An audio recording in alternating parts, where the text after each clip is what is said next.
வாழ்க்கையே தலைகளாக மாறிடும் அப்படின்னு சொல்லுவார். அந்த மாதிரி தான் சினிமா. அதை வந்து கண்ணை மூடிக்கிட்டு உயிரை கொடுத்து லவ் பண்ணுற எத்தனையோ 1000 பேர் இருக்காங்க. அதில் யாரையாவது அப்படி திரும்பி அது கடைக்கண் கொண்டு பார்த்துச்சுன்னு வைங்களேன், அவங்க வாழ்க்கையே மாறிடும். ஆனால் அந்த சினிமாவுடைய காதல் அப்படிங்கிறது வந்து சும்மா வந்துடாது. அது வந்து வெற்றி அப்படிங்கிற ஒரு போதையோடு வரும். அந்த போதை வந்து நான் ரொம்ப பெரியவனா அப்படின்ற ஒரு மாயையை ஒரு மமதையை கொடுக்கும். அதுலேருந்து தப்பிச்சு வரவங்கள நான் ரொம்ப பெரிய ஆளுமையாக பார்ப்பேன். அப்படி தான் நான் இவரையும் பார்க்குறேன்.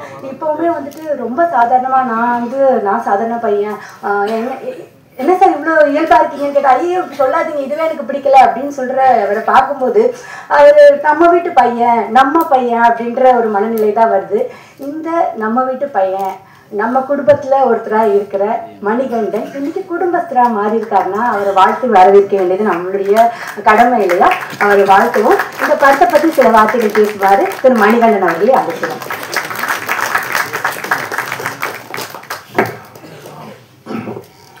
முதல்ல மேடையில் இருக்கிற எல்லா பெரியவங்களுக்கும் நண்பர்களுக்கும் இங்கே வருகை தந்திருக்கின்ற பத்திரிகை இணையதள தொலைக்காட்சி சேர்ந்த பெரியவங்களுக்கும் நண்பர்களுக்கும் முதல்ல என்னுடைய வணக்கங்கள்.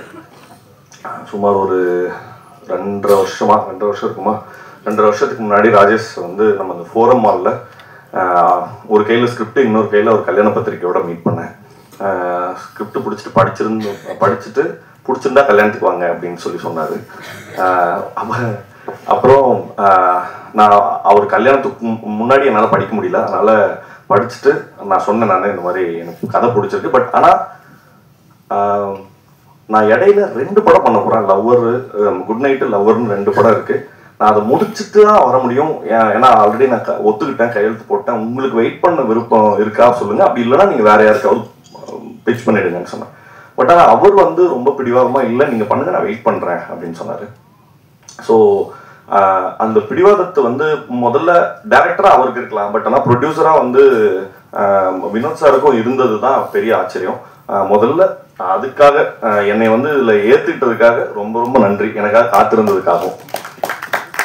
செகண்ட் பாயிண்ட் வந்து நான் இந்த ஸ்கிரிப்டை எழுதியிருந்த விதம் வந்து பொதுவாக ஒரு காமெடி படம்னாக்கா லைக் வலிந்து எதையாவது சொல்லி நம்ம சிரிக்க வச்சிடலாம் அப்படிங்கிற போக்கில் இருந்து ஒரு இண்டிவிஜுவலோட லைஃபை, ஒரு குடும்பஸ்தனோட லைஃபை இப்படி சொல்றதன் மூலமா ஒரு ஹியூமர் பிறக்க முடியுமா? ஏன்னா அது வந்து ஒரு பெரிய பகுதி தான். நம்மளே சார் அடிக்கடி முதல்ல என்கிட்ட அவங்க சொன்ன விஷயம் என்னன்னா, நான் வந்து முதல்ல எழுத ஆரம்பிச்சுட்டு ஒரு சாகச கதை, ஒரு அட்வென்ச்சரஸ் ஃபில்ம் எழுதணும் அப்படின்னு நினைச்சோம். சரி, என்ன அட்வென்ச்சர் எழுதலாம் அப்படின்னு பார்க்கும்போது ஒரு மலையில இருந்து தங்கத்தை திருடிட்டு வர்றது, கொள்ளையடிக்கிற மாதிரியான படம் எழுதலாமா, கவுபாய் ஃபில்ம் எழுதலாமா, ஆக்ஷன் அட்வென்ச்சர் எழுதலாமா அப்படின்னு யோசிச்சு ஒரு லெவலுக்கு அப்புறம் சலிச்சு இன்னைக்கு தேதிக்கு ஒரு குடும்பத்தை நடத்துறதே பெரிய அட்வென்ச்சர் தான், அதை எழுதுவோம் அப்படிங்கிற மாதிரி பேசி அதை ரொம்ப ரொம்ப சரிவர ரொம்ப தட்டையான ரைட்டிங்கா இல்லாம ஒரு சராசரியா 25,000 30,000 வாங்குற ஒரு குடும்பஸ்தனுக்கு இன்னைக்கு இப்போ பொங்கல் முடிஞ்சிருக்குன்னா வீட்டுல எல்லா சொந்தக்காரங்களும் வந்திருக்காங்களா, அவங்களுக்கு துணிமணி எடுத்து கொடுக்கணும், நிறைய விஷயங்களுக்கு காசு ஸ்பெண்ட் ஆயிடும். அடுத்த இந்த 15 நாள் என்ன பண்றதுன்ற உட்கார்ந்து திண்ணையில உட்கார்ந்து இருக்கிற ஒரு மனநிலைமைய ரொம்ப தத்ரூபமா எடுத்து காமிக்கணுங்கிறதுக்காக எழுதப்பட்டது. பட் அந்த உணர்வு வந்து எனக்கு பயங்கரமா ரொம்ப எப்படின்னா, படிக்கும் போது எப்படி இருந்ததோ அன்னைக்கு செட்ல போயிட்டு மற்ற நடிகர்கள் அதே மாதிரி அந்த செட்ல இருந்த சமயத்துல இந்த சிச்சுவேஷனை நீ ஃபேஸ் பண்ணுனா என்னால ரொம்ப ஈஸியா ரொம்ப ரொம்ப பதட்டத்தோட அவங்களோட மனநிலைமைய உணர முடிஞ்சது. நிச்சயமா பாக்குற ஆடியன்ஸ் எல்லாருக்குமே அதே அவங்களுடைய நிலைமையை பார்த்து அவங்களே சிரிச்சுக்கிறதுக்கும் நிறைய சமயங்கள்ல கண் கலங்குறதுக்கும் இந்த படம் வந்து நிச்சயமா அவங்களுக்கு அதுக்கான வாய்ப்பை ஏற்படுத்தி கொடுக்கும் அப்படிங்கிறது என்னோட நம்பிக்கை. செகண்ட் பாயிண்ட், இந்த படத்துல ஒர்க் பண்ண நிறைய முதல்ல நடிகர்கள்ட்ட இருந்து ஆரம்பிச்சிடறேன். சோமுனா வந்து நான் வந்து சோமுனாவோட பெரிய ஃபேனு. நான் அவர்கிட்ட சொன்னேன், நான் இந்த பருத்தி வீரன்ல கஞ்சா கருப்பு சொல்லுவாரு, இனி யாரும் என்னை அழிக்க முடியாது, என்னைய நானே அழிச்சுக்கிட்டாட்டா உண்டு அப்படின்பாரு. அந்த மாதிரி வர வெள்ளிக்கிழமை குடும்பஸ்தனும் வருது, அவருக்கு கிளாஸா அவரே வந்து பாட்டில் ராதாவே இறக்குறாரு. அதனால வாழ்த்துக்கள்னா டபுள் தமாக்கா வெள்ளிக்கிழமை இன்னைக்கு. இன்னொரு முக்கியமான விஷயம் சொன்னேன்னா, நான் பாட்டில் ராதான்ற படத்தையும் பார்த்துட்டேன். நான் ஒரு படம் பார்த்து எமோஷனலா அழுதுங்கிறது ரொம்ப ரேரான ஒரு சம்பவம். அந்த படம் வந்து அவ்வளோ அற்புதமா எடுத்திருந்தாங்க. அந்த படத்தினோட படக்குழுவினருக்கு தினகரண்ணா வந்து படத்தோட டைரக்டர். சோமண்ணாவுடைய பெர்ஃபார்மன்ஸ் வந்து அவ்வளோ பிரில்லியண்டா இருந்தது. நான் அழக்கூடாதுன்னு ரொம்ப கஷ்டப்பட்டு வெயிட் பண்ணிட்டு இருந்தேன். எனக்கு நல்லா தெரியும் கேமராவை அப்படி திருப்பும் போது அங்க சோமண்ணா சிரிக்க போறாரு, சிரிச்சுட்டா நான் அழுதுருவேன்னு தெரியும். திரும்பும் போது சோமண்ணா சிரிச்சது கப்புன்னு பயங்கரமா அழுகு வந்துச்சு. வாழ்த்துக்கள் தான், ரொம்ப எக்ஸ்ட்ராடினரி பெர்ஃபார்மன்ஸ். ஒவ்வொரு அக்ராஸ் ஜெனரேஷன் அவர் வந்து ஒரு பெர்ஃபார்மரா எங்களுக்கு நிறைய டீச் பண்ணிட்டு இருக்காரு. அதுக்கு முதல்ல ரொம்ப நன்றி. அண்ட் சுந்தரராஜன் சார் பத்தி சொல்லணும். அவர் வந்து அவருடைய பெரிய எக்ஸ்பர்டீஸ் அவருக்கு மைண்ட்ல வச்சிருந்தாலும், இவன் யாரா சின்ன பசங்க, இவனுங்க வந்து நம்மளுடைய என்ன சொல்றது, இவனுங்க போய் நம்மள ஆர்டர் பண்றதா அப்படிங்கிற எந்த என்ன சொல்றது ப்ரிசெட்டோடைய ஐடியா இல்லாம அவரு வந்து எங்க லெவலுக்கு நிறைய, நான் ஒரு காமெடி சொல்லவா அப்படின்னு ஏதோ சின்ன பசங்க கெட் டுகெதர்ல வந்தவங்க நான் கூட ஒரு காமெடி எழுதிருக்கு அது சொல்லவா அப்படின்னு அவ்வளோ குழந்தை தன்மையா எங்க கூட வேலை பார்த்தாரு. அவருக்காகவும் அப்புறம் நான் கனகம்மா வந்து நான் அடிக்கடி சொல்லுவேன், அவங்க கிஃப்ட் ராப் பண்ண வெடிகுண்டு அப்படின்னு சொல்லி. ஆனா அவ்வளோ எனர்ஜி இருக்கும் அவங்கள்ட்ட. அவங்களுடைய ஒர்க்கும் வந்து ரொம்ப ஃபினாமினல். அண்ட் அதுக்கு டப்பிங் பேசின தனமாவுக்கும் ரொம்ப ரொம்ப நன்றி. ஏன்னா அந்த கேரக்டர் அவ்வளோ உயிர்ப்பா வந்திருக்கு. ஷான்வி வந்து உண்மையாவே வந்து நான் நிறைய தடவை அவங்க கிட்ட சொல்லியிருந்தேன், ஏங்க தமிழ் தெரிஞ்சு யாராவது ஓகே பண்ணிருக்க வேண்டியதானே, ஏன் தெலுங்கு அவங்க அப்படின்னு சொல்லி சொன்னபோது இல்ல அவங்க நான் பர்ஃபார்மன்ஸா ஆடிஷன் பண்ணி பார்த்ததுல எனக்கு ரொம்ப கான்ஃபிடன்ஸ் இருக்குன்னு சொன்னாங்க. எனக்கு பெருசா ரிலக்டண்டா தான் இருந்தது எப்படி இவங்க ஆக்ட் பண்ண போறாங்கன்னு. பட் ஆனா த வே ஷி பெர்ஃபார்ம்டு, அது ஹியூமர் காமெடி சீன்ஸ்லயும் சரி, இமோஷனல் சீன்ஸ்லயும் சரி, அவங்க டயலாக பேசிக்கிட்ட விதம், அதுக்கப்புறம் இன்னும் தமிழ் பேசுறதுன்றதே ரொம்ப கஷ்டம். பட் ஒரு எக்ஸ்டென்ட்ல கொங்கு தமிழுடைய அனோட்டேஷன்ஸையும் புரிஞ்சுக்கிட்டு அவ்வளோ பிரமாதமா ஒர்க் பண்ணி கொடுத்தாங்க. தேங்க்யூ ஷான்வி. அண்ட் உங்களுடைய இந்த டெபியூக்கு அப்புறம் உங்களுக்கு இன்னும் பெரிய பிரைட் ஃபியூச்சர் வந்து தமிழ் சினிமாவிலையும் இருக்கணும்னு சொல்லி நான் வாழ்த்துறேன். அண்ட் என்ன சொல்றது, இந்த படத்துல முக்கியமா இந்த படத்துல நக்கலைட்ஸ் ஆர்டிஸ்ட் எல்லாருமே ரொம்ப பிரமாதமா, இந்த வட்டார வழக்கு வந்து அவங்க பிரமாதமா பேசுவாங்க, அது அவங்களோட ஃபோர்ட்டே. கோயம்புத்தூர் ஸ்லாங் பேசுனது எனக்கு ரொம்ப கஷ்டமா இருக்கு. ஏன்னா நான் அது ரொம்ப புதுசு எனக்கு. அதை பிரமாதமா வந்து எனக்கு நிறைய சமயங்கள்ல சொல்லி கொடுத்த இந்த படத்துல இருக்க நிறைய ஆர்டிஸ்ட், முக்கியமா ஃபர்ஸ்ட் வந்து முத்தமிழ். ஏன்னா முத்தமிழ் கூட தான் எனக்கு நிறைய சீன்ஸ் இருந்தது. முத்தமிழ், அப்புறம் ஜென்சன் சாரு, அனிருத், இந்த மாதிரி எக்கச்சக்கமான ஆர்டிஸ்ட் வந்து நிவே, அப்புறம் எனக்கு அக்காவை நடிச்சிருக்காங்க நிவேல இருந்து, எல்லாருமே எனக்கு வந்து பயங்கரமா கோச் பண்ணாங்க. கிருஷ்ணா, மிதுன், இவங்க எல்லாருமே ஹெவியா எனக்கு வந்து அந்த ஸ்லாங் எப்படி பேசணுங்கிறத கோச் பண்ணிட்டே இருந்தாங்க. அது ரொம்ப நான் நன்றி கடன் பட்டிருக்கேன். ஏன்னா நான் டப்பிங் பேசுற வரைக்கும் அதை அப்படியே கொண்டு வந்து சேர்த்தாங்க. முக்கியமா நான் இங்க ஒரு முக்கியமான ஒருத்தரை பத்தி பேசணும், அது பிரசன்னா சார். ஏன்னா நான் இந்த படம் பண்ணதுக்கு மிக முக்கியமான கிஃப்ட் டேக்அவே வந்து அவருடைய ஃப்ரெண்ட்ஷிப் தான். அவர் வந்து ஒரு பெரிய என்ன சொல்ற தனி மனிதனுடைய நம்பிக்கை, இவ்வளோ ஒரு பெரிய சாம்ராஜ்யத்தை கிரியேட் பண்ணுங்கிறது, நான் கோயம்புத்தூர்ல போய் நக்கலைட்ஸ் ஆஃபீஸ்க்கு போய் அங்க இருக்கிற அவங்க கிரியேட் பண்ண கண்டென்ட்ஸும் அவரோட விஷனையும் இதெல்லாம் தெரிஞ்சுக்கிட்டதுக்கு அப்புறம் எனக்கு அது வந்து இது வந்து என்னுடைய கரியருக்கு அவர் தெரிஞ்சுக்கிட்டா குரோத்தா அப்படி இல்லைங்கிறத தாண்டி நான் மனசா உள்ளமா இன்டர்னல் குரோத்துக்கான ரொம்ப முக்கியமான ரெஃப்ரெஷிங்கான நிறைய விஷயங்கள் அவர் எங்களுக்கு சொல்லி கொடுத்தாரு. ரொம்ப நன்றி சார், தேங்க்யூ ஸோ மச். அப்புறம் இந்த படத்துல நடிகர்கள் எல்லாம் முடிச்சிட்டோன்னா இந்த வரேன்.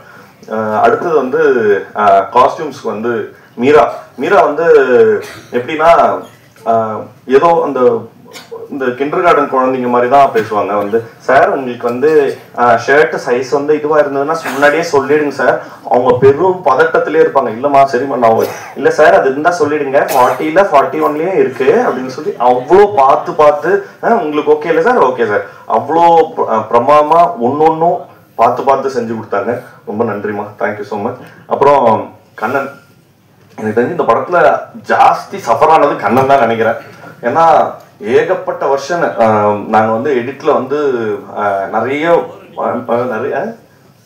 என்னது ஆமா போர் அடிக்கும் போது எடிட்டிங் போய், பட் கண்ணன் வந்து அதுக்கு பயங்கர சப்போர்ட்டிவா தான் இருந்தார். அவர் எந்த சமயத்திலயும் திடீர்னு அன்னைக்கு நைட் 2:30 மணிக்கு எழுப்பி எந்திரிச்சு வாங்கன்னு சொல்லி அப்புறம் ஒரு சீக்வன்ஸை மாற்றணும் அப்படின்னு சொல்லும்போது அதுக்கெல்லாம் வந்து ரொம்ப ஸ்போர்ட்டாக தான் இருந்தார். நான் வேற ஒரு ஷூட்டுக்கு போகும்போதுமே அவர் எடிட் பண்ணி வெர்ஷனை காமிக்கிறதுக்காக அந்த ஊருக்கு ஷூட்டுக்கு 2 பேரும் வந்திருந்தாங்க. ஸோ கண்ணன், உங்க பேஷன்ஸ் வந்து ரொம்ப முக்கியம். அது வந்து கடைசி வரைக்கும் தக்க வச்சிருந்ததுக்காக நன்றிகள். அப்புறம் சுஜித் வந்து எனக்கு தெரிஞ்சு இந்த படத்துல கண்ணனுக்கு அப்புறம் அதிக கஷ்டப்பட்டது யாருன்னா சுஜித் தான் நினைக்கிறேன். முக்கியமா நடிகர்களை வந்து ஒரு இடத்துல நிக்க வச்சு அதை ஷூட் பண்றதுக்கு வந்து என்ன சொல்றது, நிறைய டைம் கன்ஸ்ட்ரெயின்ஸ் இருந்தது. ஏன்னா நிறைய லைவ் லொகேஷன்ஸ்லயும் எடுக்க வேண்டியிருந்தது. அந்த லைவ் லொகேஷன் சிக்கல்கள் எல்லாத்தையுமே ரொம்ப அனுசரிச்சு வேலை செஞ்சு கொடுத்தாரு. தேங்க்யூ சுஜித். அப்புறம் நம்ம சுரேஷ் சார் வந்து இது 2வது ப்ராஜெக்ட். நான் மத்தகமுக்கு அப்புறம் இங்க ஒர்க் பண்றோம். சுரேஷ் சார் எப்படின்னா அவரு எப்படி ஒரு வேலையை செஞ்சு முடிக்கிறாருன்னு தெரியாது. இந்த சிவாஜி படத்துல ரஜினி சார் நடந்து வர எல்லாம் மாறிக்கிட்டே இருக்கும் பின்னாடி, அந்த மாதிரியான ஆள் அவர் வந்து ஒரு என்ன சொல்றது, இவ்வளோ கன்ஸ்ட்ரெயின்டான இருக்கிற டைம்ல இப்படி ஒரு செட் வேணும்னாக்கா அது ரொம்ப சீக்கிரமா எஃபெக்டிவா பண்ணி கொடுத்தாரு. ரொம்ப நன்றி சார். அப்புறம் வின்சினா வந்து இவர் சொன்ன மாதிரிதான், நாங்கள் ஷூட்டிங் கூட அவ்வளோ கஷ்டப்படல. பட் ஆனால் அந்த ஃபோட்டோ ஷூட்டை வந்து அவ்வளோ டீட்டெயிலுக்காக, ஏகப்பட்ட லேயர்ஸ்க்காக அப்படி அந்த ஐ ஃபார் த டீட்டெயில் வந்து ரொம்ப ஹெவியாக இருந்தது. அதோட ரிசல்ட்ஸ் தான் வந்து எங்களுக்கு போஸ்டர்ஸ்க்கு கிடைச்ச நிறைய பாராட்டுகள் வந்து வின்சினாக்கு தான் சேரணும். தேங்க்யூ. இந்த நாங்கள் அடிக்கடி சொல்லிட்டே இருப்போம், இந்த பாஷா ஃபர்ஸ்ட் ஹாஃப்ல ரஜினி சார் மாதிரி என்ன பண்ணாலும் எப்படி இவர் கோவமே வர மாட்டேங்குது, இவருக்கு கோவத்துக்கு போற அந்த நரம்பு கட்டாயிருச்சு, நாங்கள் கிண்டல் பண்ணிட்டே இருப்போம். அவருக்கு வந்து என்ன பண்ணாலும் வந்து கோவமே வராது. அவ்வளோ கனிவான கைண்டான ஒரு பர்சனை பார்க்கறது வந்து இன்னைக்கு ரொம்ப ரேர். எனக்கு வந்து இப்போ யோசிச்சு பார்த்தா இது வரைக்கும் அவர் பேசின வார்த்தை, என்கிட்ட பேசின மொத்த வார்த்தையும் சேர்த்தாலே வந்து ஒரு பஸ் டிக்கெட் பின்னாடி எழுதிடலாம், அவ்வளவுதான் பேசியிருப்பாரு. அவ்வளோ லிமிட்டட். இந்த மேடையில் பேசின எவ்வளவோ அதுதான் இந்த ஃபுல் ப்ராஜெக்ட்லயுமே என்கிட்ட பேசியிருப்பாரு. ஸோ ரொம்ப நன்றி சார் எங்க மேல நம்பிக்கை வச்சதுக்காக. அண்ட் வைசாக் கிட்ட நாங்க ஃபர்ஸ்ட் ராஜேஷ் தான் வந்து என்கிட்ட சொன்னாரு, இந்த மாதிரி வைசாக் தான் வந்து இந்த படத்துக்கு மியூசிக் அப்படின்னு சொல்லி. நான் வைசாக் கிட்ட சொன்னேன், நீங்க பாருங்க, காமெடி ஃபிலிம்ஸ்க்கு ஜென்ரலாக ஒரு டெம்ப்ளேட் மியூசிக் இருக்கும், அதை நம்ம யூஸ் பண்ணிக்க வேண்டாம்.